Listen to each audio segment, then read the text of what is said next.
Okay, hello everybody and welcome to this podcast of the Philippine Safe Abortion Advocacy Network. My name is Red and today I have with me Nisha who will talk to us about abortion. Can you introduce yourself and your work here at Human Rights Watch?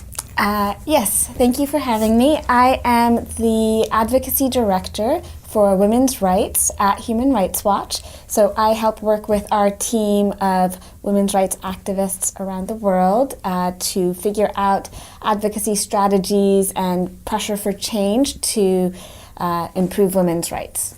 Yes, and what's happening this week and this couple of weeks is actually the Commission on the Status of Women at the UN.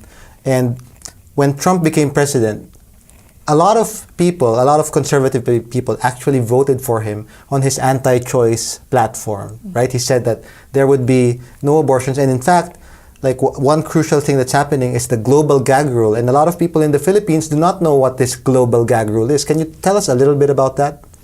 Yes, on his first full day in office, President Trump signed this executive order called the Mexico City Policy, but many of us call it the Global Gag Rule because effectively it gags health providers from being able to talk about abortion or to provide abortions.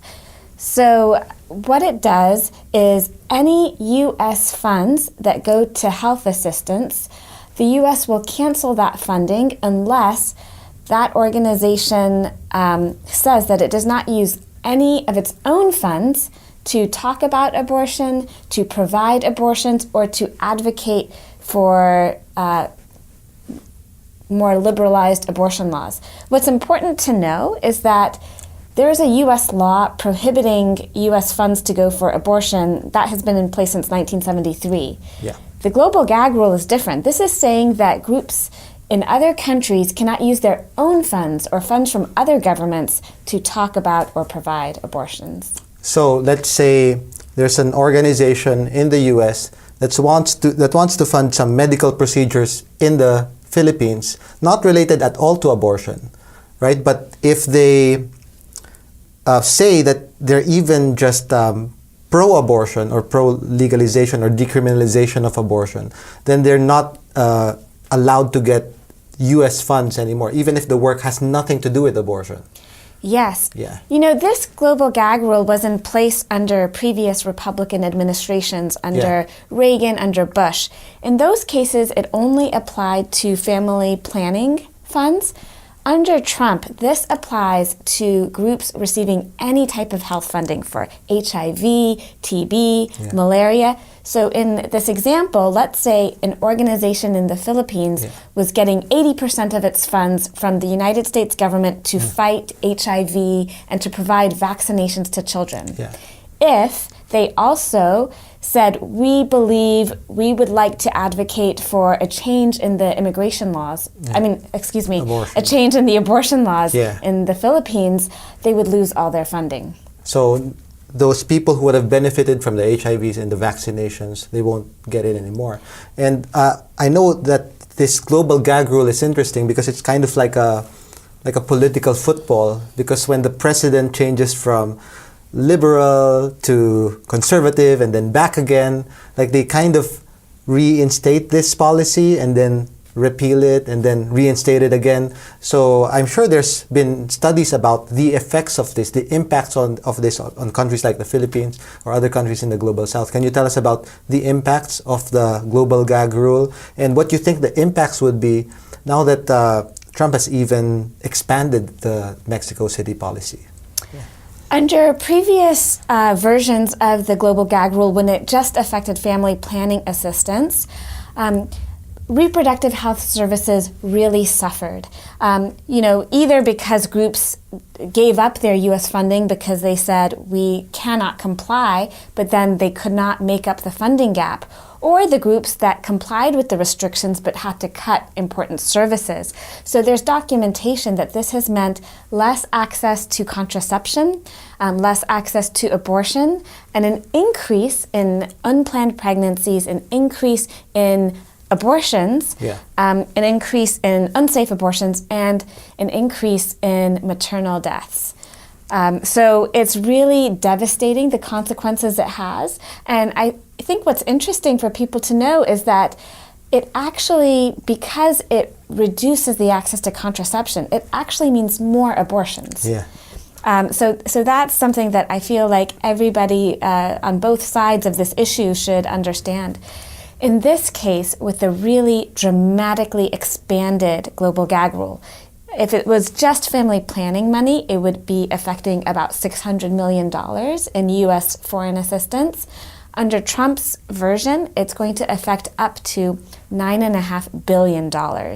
So this, we don't even know what kind of health consequences it could have, but it could really mean affecting information and transmission about HIV and treatments for other infections like malaria and TB. So the bottom line is, because of this global gag rule, more and like significantly more people will suffer and die. This will have terrible consequences for people's health around the world. And it's been so, we have decades of fighting so hard for progress on health indicators and working especially in underserved and under-resourced communities. This global gag rule could really be a setback in terms of people's health. And yes, we expect the consequences will be that many people will die, especially women. So we don't have safe abortions in the Philippines. It's illegal. It's one of the most restrictive places for abortion. And a lot of the people in our country, they do not know, they're afraid that if you legalize abortion, then it will open the floodgates of hell and stuff like that. We have very vocal pro-life anti-choice groups in the country. So I think that's one of the reasons for that is they don't know what happens in other places around the world that have more access to safe and legal abortions, and they don't know what happens in countries that previously had restrictive laws and then suddenly became more liberal in terms of abortion laws. So can you tell us what would happen to countries like ours that liberalize their laws on abortion? I think it's really important to think about abortion, access to safe and legal abortion, as part of a comprehensive package of reproductive health care, which includes information about reproductive health and sexuality and knowing about options, including access to contraception, including access to safe and legal abortion, and also to maternal care. What we have seen is that when there is access to this comprehensive package, that we have much better health outcomes. When women and girls have access to information and contraception, they can control the number and spacing of their children, which is an international human right. And when they have access to information and contraceptions, this means fewer abortions. So what we've seen in places with sort of liberal abortion laws, that there's often fewer abortions than in places with highly restrictive laws. And what we also see is that in places with restrictive laws, with only an exception for rape or incest or to save a woman's life, it means those services are often very hard to access. There may not be enough trained providers. So even if they have those narrow exceptions, they may not actually be available. What we have really seen is that it's important to have an open, that abortion is available, accessible, and this has meant fewer unplanned pregnancies, fewer abortions, and fewer risks to women's and girls' lives. What we know are there are so many preventable illnesses and injuries due to unsafe abortions. We know that unsafe abortion is one of the major causes for maternal mortality, and so this is really about saving lives. Yes, so we've spoken a bit about the health angle, the life angle, but it's also related to other human rights. And can you tell us about how abortion relates to the theme of the CSW, economic development, economic participation and empowerment, and also to the Sustainable Development Goals? So how does abortion relate to that?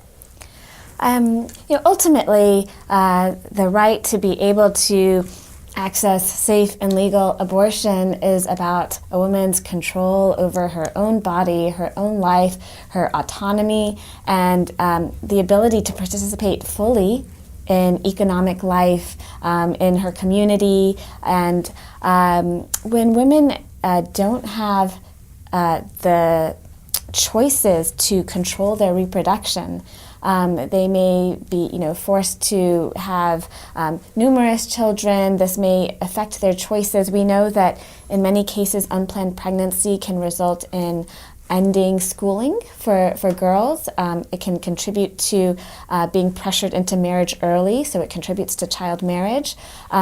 These are obviously things that will affect a girl or a woman's ability to participate in economic development and to be able to pursue a job that is a decent job with a good salary later on. So it really will affect, the rest of a girl's life. And so much for choice. I mean, it certainly increases choice of a woman. But for a lot of people, the reason that they oppose abortion legalization or even decriminalization is they think that it's a contradiction to call abortion a human right when they say you're killing a baby which has its own human right. So what do you say to people who have those kinds of objections? This is something that is not just the opinion of our organization, but has actually been discussed by international human rights bodies, discussing and looking at how abortion is protected under international human rights law, because it affects a wide range of rights.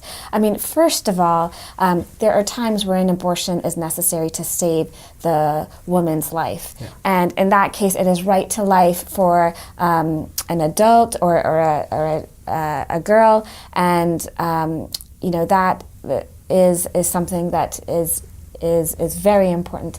Also, that unsafe abortions, have so many health consequences. So we have to look also at all of the health consequences that can, result from unsafe abortions. There's also right to privacy, right to protection from cruel and degrading treatment. I mean, being forced to carry a pregnancy that is not wanted can be very psychologically damaging, can have, really terrible consequences for that person. So, as we talked about, it has effects on their economic participation. So it affects a wide range of rights. So finally, what message can you share to the people who are supportive of reproductive health? Because the majority of the people in our country do support the reproductive health rights of a woman, but not the comprehensive kind that includes abortion or rights to access safe and legal abortion. So what can you tell those people? I think it's really important to remember that comprehensive reproductive health care, including safe and legal abortion, saves lives. It saves the lives of women and girls, and restrictive laws and restrictions don't have the effects they think it does. It does not reduce abortions. It only puts women and girls at greater risk, and it affects their lives, their health, their education, their economic participation. So I think that's the thing that people should remember. Thank you so much, Nisha, for talking to us. And we'll talk to you again maybe soon. Thank you.